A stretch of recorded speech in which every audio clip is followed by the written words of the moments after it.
Hi అండి, అందరికీ నమస్కారం. టేస్టీ ఫుడ్స్ తెలుగుకి స్వాగతం అండి. సంక్రాంతి వచ్చేస్తుంది. పిండి వంటలు అంటే మనకి ముందుగా గుర్తొచ్చేవి అరిసెలు. ఇవి కొత్తగా వంటలు చేసే వాళ్ళైనా ఈజీగా తయారు చేసుకోవచ్చండి.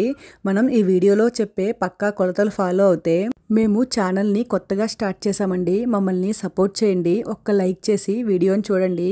మమ్మల్ని సపోర్ట్ చేస్తారు అని అనుకుంటున్నాము. ఇంకా వీడియోలోకి వెళ్తే ఈ అరిసెలు తయారు చేయడానికి కావలసిన పదార్థాలు బియ్యపిండి, బెల్లము అండి.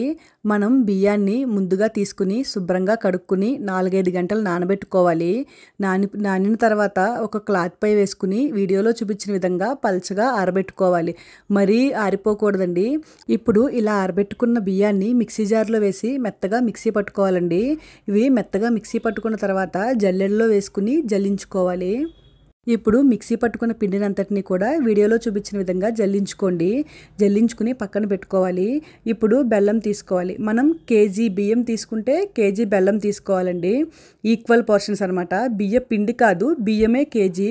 ఇప్పుడు బెల్లం 1 కేజీ తీసుకుని దాన్ని స్టవ్ పైన పెట్టుకుని చాలా కొద్దిగా వాటర్, అంటే వేసామా లేదా అన్నట్టుగా వాటర్ వేసుకుని మరిగించుకోవాలి. దీనికి ఉండపాకం రావాలండి, తీగపాకం కాదు.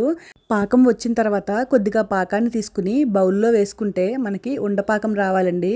అలా పాకం వస్తే కనుక మనకి పాకం రెడీ అయిపోయినట్లే. ఇలా ఉండపాకం వచ్చిన తర్వాత మనం స్టవ్ కట్టేసుకోవాలి. ఇప్పుడు ఈ పాకంలో మనం జల్లించి పక్కన పెట్టుకున్న బియ్యం పిండిని కొద్దిగా వేసుకుంటూ కలపాలండి. కొద్దిగా వేసుకుంటూనే కలపాలన్నమాట. మొత్తం బియ్యం పిండి సరిపోతుంది ఈ పాకానికి. కేజీ బియ్యాన్ని మనం నానబెట్టుకుని ఆడించుకుంటే ఆ పిండి కేజీ బెల్లానికి సరిపోతుంది అనమాట కరెక్ట్గా. కొద్దిగా బెల్లం ఎక్కువైనా పలచనైపోతుందండి, సరిగ్గా రాదనమాట కన్సిస్టెన్సీ. ఇప్పుడు నేను చెప్పిన కొలతల్లో చేస్తే వీడియోలో చూపించిన విధంగా కరెక్ట్గా వస్తుంది. ఇంకా అరిసెలు అనేవి అసలు విరగవన్నమాట. చాలా టేస్ట్గా ఉంటాయి, షేప్ కూడా బాగా వస్తుంది. ఇప్పుడు మనం తయారు చేసుకున్న పిండినంతటినీ కూడా మనకి కావాల్సిన సైజులో ఉండలుగా చుట్టుకుని అవి వీడియోలో చూపించిన విధంగా ఒత్తుకుని డీప్ ఫ్రై చేసుకోండి. గుమగుమలాడే అరిసెలు రెడీ అయిపోతాయి. మనం ఫ్రై చేసుకునేటప్పుడు మాత్రం ఫ్లేమ్ అనేది మీడియంలోనే ఉండాలండి.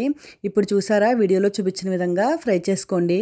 ఇప్పుడు ఇదే అరిసెల పిండిలో మనం వీడియోలో చూపించిన విధంగా నువ్వులు కూడా వేసుకుని, ఇష్టం ఉన్న వాళ్ళు నువ్వులతో కూడా అరిసెలు వేసుకోవచ్చండి. అదే పిండి కాబట్టి మనం 2 రకాలుగా కూడా చేసుకోవచ్చు.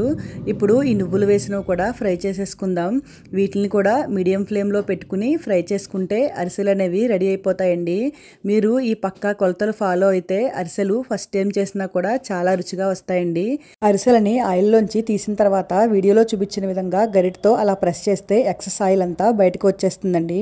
ఈ వీడియో కనుక మీకు నచ్చినట్లయితే వీడియోని లైక్ చేయండి, మా ఛానల్ని సబ్స్క్రైబ్ చేసుకోండి.